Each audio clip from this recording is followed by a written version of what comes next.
G'day. Did you ever hear of Jonathan Livingston Budgerigar? That was the Australian parody to Jonathan Livingston Seagull. Jonathan Livingston Seagull was a book written by Richard Bach about a mystical seagull with spiritual enlightened views. Another book by Richard Bach was Illusions. And in the book Illusions, Richard Bach has been barnstorming and he encounters a pilot called Donald Shimoda. And Donald Shimoda, he has spiritual viewpoints and he has mystical abilities. And one of Donald Shimoda's abilities is the ability to fly his aeroplane without ever smashing and killing a single bug with the leading edge of his propeller. Now, my name is not Donald Shimoda. So therefore, when I was flying with this propeller,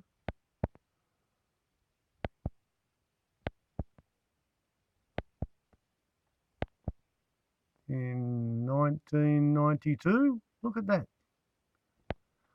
I killed insects with the leading edge of my propeller because I just didn't have the Donald Shimoda effect available. 10 years ago, when I was trying to figure out the boundary layer airflow around the Mark 1 SunFoil, I discovered that if you drive through a cloud of insects at say 60 mile an hour, 100 kilometres an hour, then afterwards you can plot the impact spatter pattern left on any surface which the insect runs into at speed. And once you've figured out the centre line of the impact fan sort of thing of debris which is stuck onto the surface, then you can bisect the angle and you can draw a line, and then you can get a piece of straight edge paper and you can project that line up and over successive edges, and you can plot a pretty good visual representation of the airflow by using dead insects on the bitumen wind tunnel.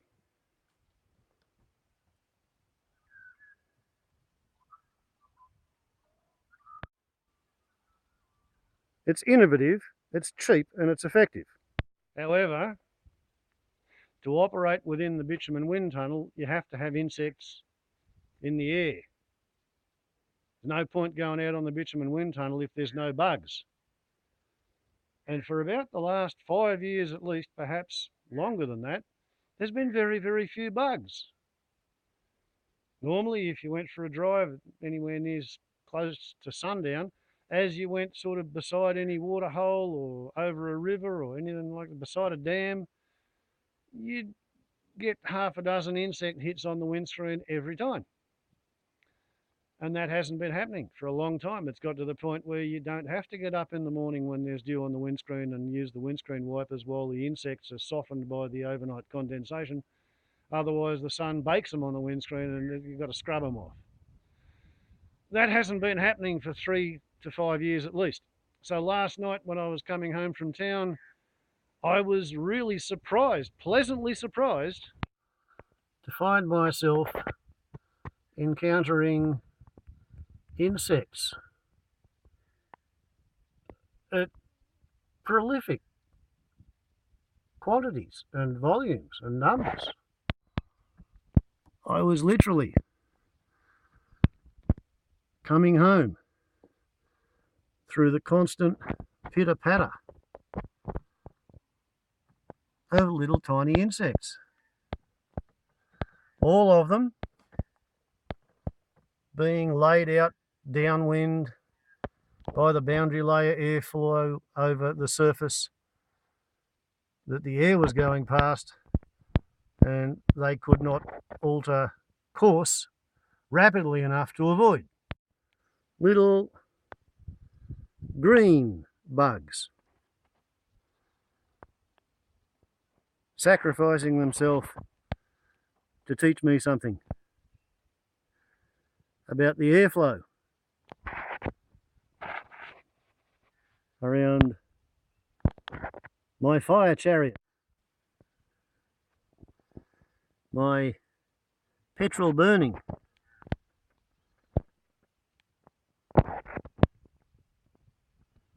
carbon farting fire chariot. And it did indeed show up the impact marks, allowing me to visualize the airflow around the bull bar, the magnetic mounting for the L plate and P plate that never actually was required, across the headlights,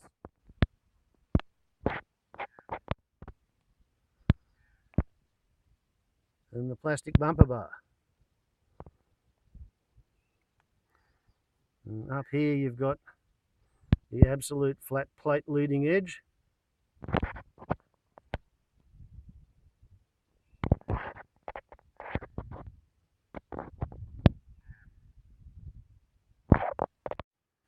Here you can see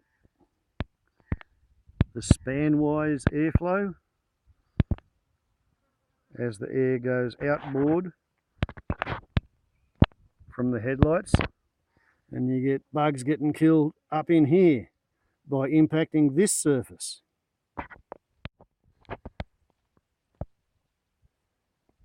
Rather than this one. There's no impacts out here because all those bugs have come in and hit there.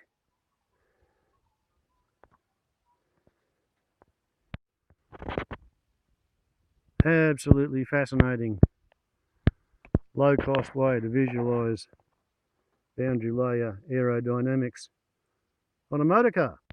Okay, so this is the boundary layer airflow over the Mark 1, which was designed to be drag neutral at 90 kilometres per hour.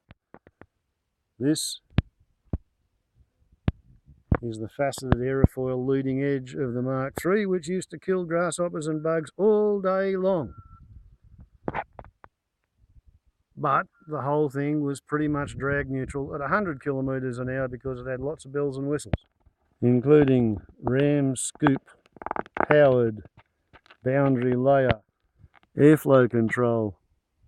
But for all that, like I said, this used to kill bugs all day long at 100 kilometres an hour. If there are any bugs in the air, this thing used to hit them. The front edge of the Forester is covered with dead bugs after 15 kilometres, probably 10 of which was at 100 kilometres an hour. The windscreen is covered with dead bugs. And would you look at that? Without a word of a lie, I have not cleaned any part of this car for months. And look at that. Not one single bug hit anywhere at all on the leading edge of the Mark 8 SunFoil. All of the bugs which made it past the bull bar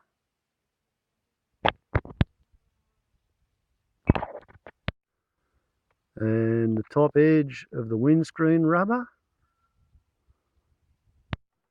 if they got past there, they sailed up and they sailed back, and when they reached the near vicinity of the leading edge of the Mark 8, they ran into a standing wave of compressed air that couldn't get away from the airflow control fences and was being pushed by that perpendicular face at 90 degrees to the airflow. So the air piles up in front of the perpendicular face. It can't get away to the sides at the bottom. It can get away to the top and the sides on the upper half. And when you force air to go through a constriction, as the speed increases, the pressure drops.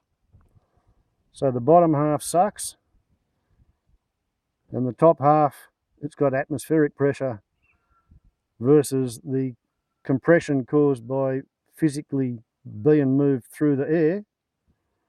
So yeah, you get a high pressure wave that sits in front of the leading edge of the SunFoil, and it wafts all the bugs up and over, or it sucks them down and under.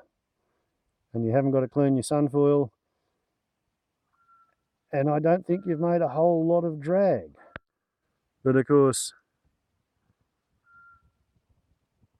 2/3 of the drag of anything is caused by unsticking the trailing edge, so you're really only fiddling with the edges. But it's really nice to know that the fiddling and fine-tuning of the leading edge, if we consider that perpendicular leading edge and compare it to this hemispherical leading edge, which is a bit fatter and it's not quite as wide, but I don't know, I think Donald Shimoda Effect on the leading edge of the Mk-8 SunFoil may well have saved 60, 80 or perhaps 100 of these little critters. And according to New Scientist magazine and the Science Show on ABC Radio National, somebody recently went around and collected all the studies that have been done on insect populations, and they think that something horrific like in Europe and the Northern Hemisphere Americas, they studied 80 different species, 60% of the species have lost 70% of their numbers in the last 10 years. But most of the insects, nobody's been studying them. The only reason I know that we haven't had the normal number of insects is because this is the first time in something like 5 years that I've driven home from town and had to think about cleaning the windscreen.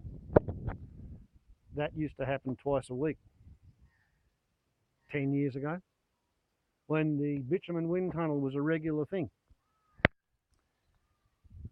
If we're killing the insects, what are the birds eating?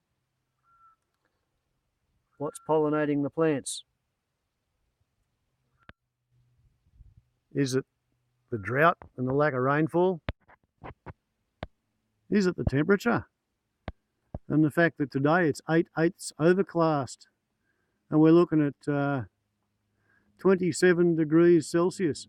Yesterday it was 32 and today is the 25th day of March. The equinox was on the 22nd, 23rd. We are more than halfway through autumn and we're getting midsummer temperatures. We had midsummer temperatures all last week.